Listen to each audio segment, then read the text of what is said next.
We are here at Alcatraz Music Festival with a legend of heavy metal. Can you please introduce yourself? Hey everybody, this is Ross the Boss from the Ross the Boss Band, Manowar and Dictators, and everything in between, and you're listening to Tinnitus. I am the true destroyer. I am the way.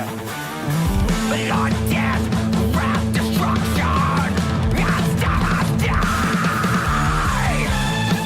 By Blood Sworn came out in April. Can you tell us a bit more about the writing and the recording of the album? Yes, this record is definitely a combination of my songs, Mike LePond songs, and one Mark Lopes songs. But Mark wrote the lyrics to all the songs, so it's a big group effort, and I'm totally proud of this record. And I think that the songwriting is a giant leap forward from my past two records, which were very good.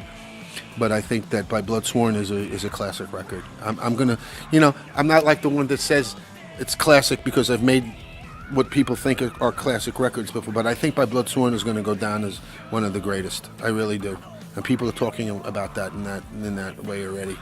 But so that anyone that hasn't gotten it, I think you owe it to yourself to go out and go buy Blood Sworn. It's a tremendous record.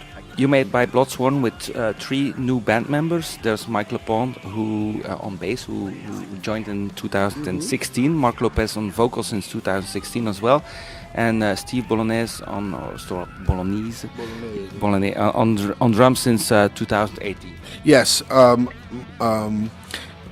One of my big writing partners is Mike LePond, and Mike LePond from Symphony X and from Mike LePond's Silent Assassins. Mike is a tremendous. Mike to me is one of the greatest bass players on the planet right now. To me, you have John Entwistle, you have Jack Bruce, and you have Geezer Butler, and I think Mike LePond is right up there with the greats. I mean, you saw today. I mean, I think he's one of the finest, absolute finest bass players on the planet. To me, there's no one better. There is no one better than Mike LePond. I mean, I sing his praises because he does it so effortlessly, as you saw. I mean, and he wasn't even having a good day. He hated the sound or something. I don't know.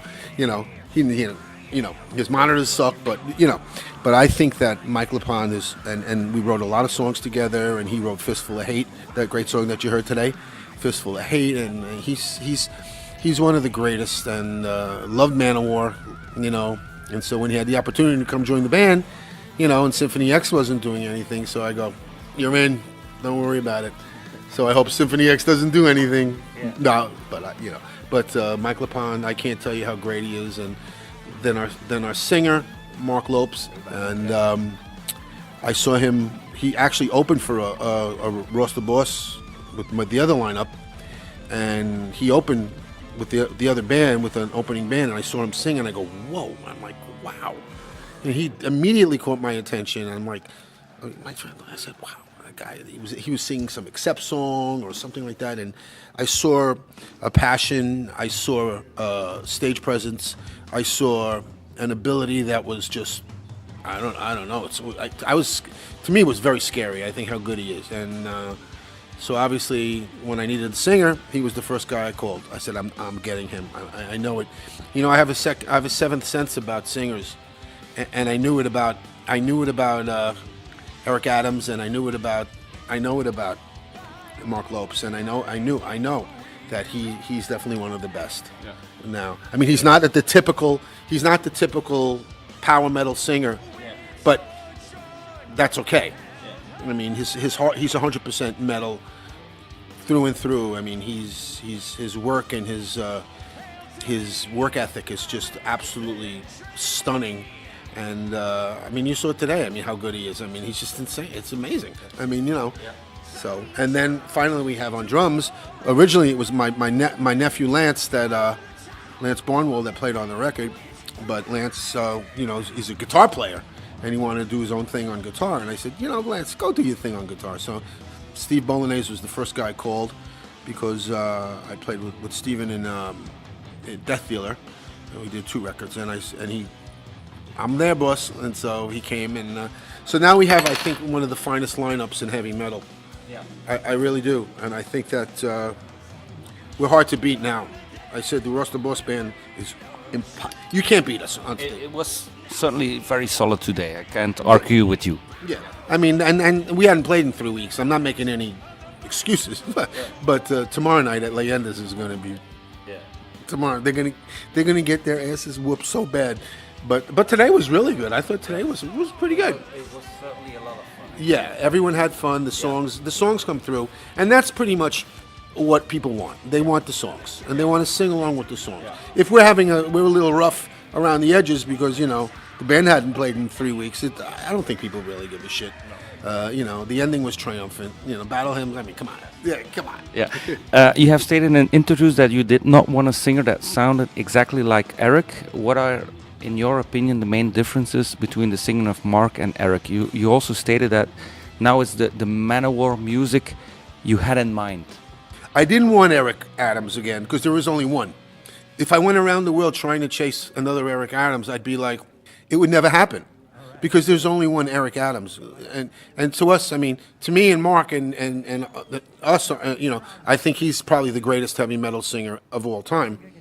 He's right up there with Rob Halford, and I mean, yeah, I mean, it's that level and that niche of fucking singing.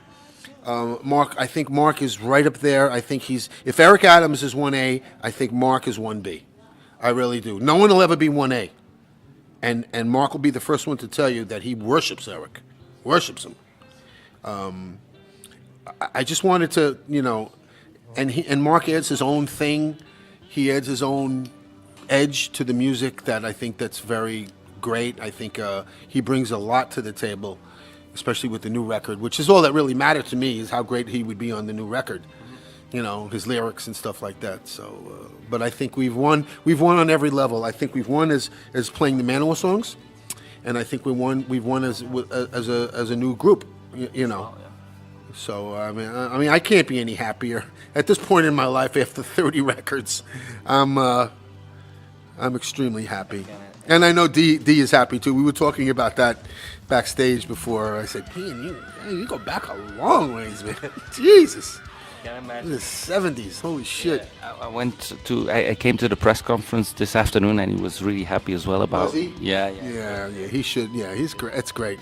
I'm extremely happy for him. Yeah. New Metal Leader came out in 2008. Yeah. Hailstorm in 2010. Are the lineup changes the only or the main reason why there's an 8-year gap? Well, after 2010, after Hailstorm, I was like, my bands are in Germany. I'm in New York. They're in Germany. What the hell? I mean, I'm like, it was to me. If I wanted to write and have a recording session, they're not there. As much as you can do it on Skype and all that stuff. I mean, it's 6 hours, and so I decided that I was going to give it a rest. And the records were successful. They would be pretty successful. And I go, but I was going to give it a rest a little bit. And then I get the call from Sean Peck and Stu Marshall, and they said, I got a band. We're gonna call it Death Dealer. And I go, you don't have to do any work, Russ. You just write what you can write for us, and then play your guitar and send in. I go, okay. And it sounded very good to me, so that I didn't have to be the the leader of the band. I was just like like when Eric Clapton joined Delaney and Bonnie. I mean, it was like great for me. I mean, I was like, it was a breath of fresh air. I was like, gave me a little chance to rest and to just here, Stu. Here's a riff. Here's this riff. You make it a song. And here's Stu. And here's Sean. And I'm just going to send you my solos. And so the two Death Dealer records were fantastic records. I mean, really great heavy metal records. Very proud of them. I wrote some song. I wrote a bunch of stuff, but so that's took up the time in the proceedings that I hadn't done the Ross the Boss. And then finally, 2 years ago, I got the call to go play Keep It True Festival with Ollie, and Ollie goes, "Well, you got to get the old, these kids." And I go, "Okay." And then I played the Keep It True Festival, and the place it was blown apart. The Keep It True Festival you see those videos. It was a total surprise. No one knew I was going to play. I was the surprise guest. So I spent the whole day in sweatshirt with the hoodie on, and no one knew it was me. Even Carl Kennedy didn't even know it was me. I was passing him, and I was like, eh. And then finally I go, Carl. I go, Carl, it's me. Carl. I go. So we hit the stage. It was just the biggest. It was one of the biggest surprises ever kept. No one knew, not to keep a true staff. Only two people knew who the special guest was, and then it was going to be a Manowar set. And so that's how basically that all started. So that pretty triggered. And then when that was so successful, that my agent goes, I have 60 shows for you. And then I go, 60 shows? I go, then I told the band, guys, you're going on the road. And they go, we don't want to tour. So Mike Katoya, Lance, and Kevin said, I don't want to tour. I go, we have jobs, we got this, we got that. I go, what? Are you trying to tell me you don't want to go tour Europe and you call yourselves heavy metal kids? Listen, I understand the young kids of today, no problem. But no one tells Boss Man how to push his brand and push my brand, which I've been pushing for a long time, and since 1975. So I said, okay. So I said, all right, guys, listen, take a rest, guys. I need warriors. I need my band has to be like me. So the first guy I called was Mike LePond, totally in.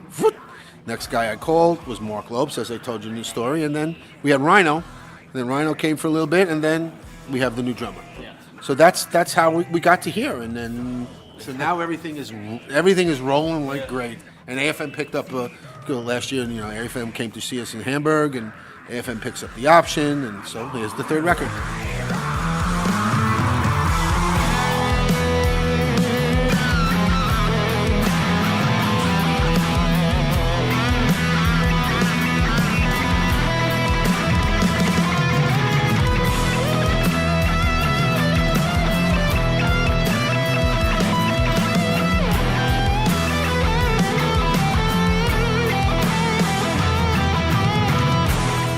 Talking about third record, there's also a limited digipack release by Bloodsworn. It has 3 bonus tracks, 3 Manowar covers. Right. Each down, I die, The Oath, Hail and Kill. Why, especially these 3 songs? Well, that's an excellent question. I from my days, when you're an artist and then you make records, and then you say, if I only had that one back, if I could only get it back to do it again, I would do it different. So this was the case that I was able to go in and redo it my way. Sign the Hammer. I love the songs, but I don't think it's the best sounding record. It's a bass driven record. It has to be a guitar driven record if it's going to be in my band. So I was able to do The Oath. I was able to do Each Dawn I Die, which is Max Cavaliero's favorite metal song. He goes, that's the greatest. He goes, to me, it's the greatest heavy metal riff ever written. I go, really? He goes, yeah. I go, okay. So we had the opportunity to redo the songs, and it was fun to do it. And I think we really did a great job on it. I really think There are 3 wonderful songs, that's for sure. I checked some of the recent Ross the Boss set lists, and about 75-80% of the songs are old Manowar classics.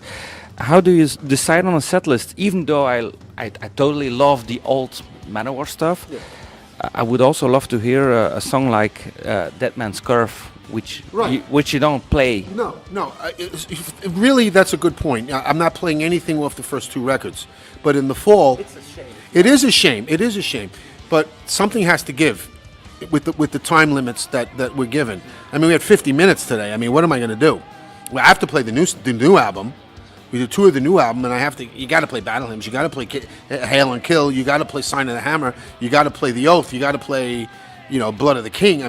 Fighting the World. If you don't play them, I understand, but shouldn't the fans be willing to go for? Well, not when they're advertising the Manowar show. They're still advertising the classic Manowar show with some additions now, and you saw they love the new. Come on. So listen, you can't please everybody. You can't play everything that you want to play. I think that it's more important to please 90%. I know how you're feeling, but in the fall we're going to do. That Man's Curve is totally deserving. It's totally deserving to be in a set. Song. I know, of course, it's a great song. I love it. It's almost a crime not to play it. I know. It's Dead Man's Curve is a classic. I know. But we're gonna do great. Do you never want to say fuck it? I'm going to play it, and I'd like to say fuck it a lot of times in my life, but I can't. I mean, I'm under contract, but I think that we're gonna do Great God's Glorious. We're gonna do the instrumental in the fall. We're gonna do more. the phrase "dead to false metal" is often attributed to Manowar. It is Manowar, of course. Any idea who came up with it or when? I know it's on the insert of the CD version of Finding the World. No, I think that Is it an urban legend or is it truly Manowar? That's true, 100% Manowar. Yeah, Manowar. I think Joey came up with that. I go, what are you talking about? I go, what's false metal? I go, anyone but us. I go, okay. We're going to more punky kind of things. The Dictators, one of your other bands, the band you had even before Manowar, stopped about 10 years ago, if I'm not mistaken. No, it stopped 2 years ago. The Dictators NYC, the new version of the band. We played 7 years together with the new version, and then we played our last show 2 years ago. Do you ever want to play some proto or old school punk again, or? I wouldn't say no. I would never do it, but I think that if anything should happen, it should be the original Dictators come back, and that tour would be fucking huge. It would be, as punk thing goes, that would be in New York City. I mean, a real, but I don't think that's going to happen because the two guys hate each other, Manitoba and Andy. But I would do it. They know I would do it, and Scott would do it. So it would be JP and the four original Dictators. But I don't see it happening. I don't know. I would do it in a heartbeat. Of course I would do it. It's amazing that in a way that you like or you're best known for playing the technical Manowar stuff, but if you compare it to the punky stuff, it's a completely different style of playing. It's a completely different feel, yes. But I approach the guitar the exact same way. It's the same guitar. I mean, if you literally listen, you can hear it. I mean, it's the same blues guitar player growing up in the Bronx that I was. It's the same guy that went to see Buddy Guy, B.B. King, Albert King, Mike Bloomfield, the greats. I mean, Elvin Bishop, and it's the same guy that was just awed by fucking blues guys and Chuck Berry. I think you just answered my next question. I'm going to read it for you. Kids who grow up from the 80s on who wanted to become a guitar player could say, "I want to be able to play like Ross." Right. Who were your main influences, if any, when you started playing music? I think I just got my answer. You got it. When I started playing guitar, I mean, obviously the 60s, it was the British invasion, when I was young, and then all of a sudden, George Harrison was an incredible, I mean, to me, Keith Richards, I mean, but then around 66, 67, the Yardbirds started. And then I started really, when I was like 12 or 13, I really started listening to the blues. And then B.B. King became my lifelong idol. I became a blues, I was the blues, I started playing guitar when I was 13. And I was like, and then all of a sudden, 67, Eric Clapton, the English invasion came, the heavy, Cream and Led Zeppelin and Jimi Hendrix and all that, and it was all about the guitar player. And Fleetwood Mac and Peter Green. It was all about the blues guitar player, Savoy Brown. If you weren't a great blues guitar player, you were shit.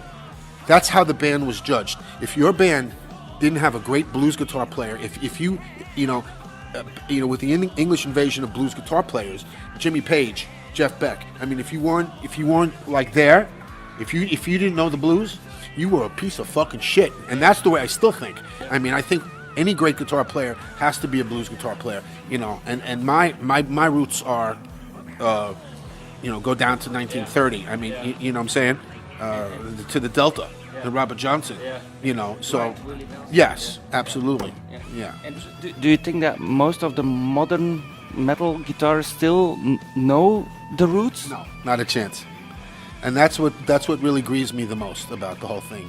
Eddie Van Halen does, Tony Iommi does. But that's already. Yeah, Glenn Tipton knows. They all know, So I hope that I preach the blues. The you don't have to love it, but you have to know that art form. As a guitar player, you should know the blues. Any guitar player, any bass player, any drummer, you have to know You know, you got to know who the guitar player of Elvis Presley was. You got to know James Burton. You got to know, Glenn Campbell. You got to know Chet Atkins. You got to know these guys. You know, there was all this music before, metal, all this music that became metal. Yeah. You know, Tony Iommi, they were in a blues band called Earth. Yeah. You got to know it, and they don't, but I do.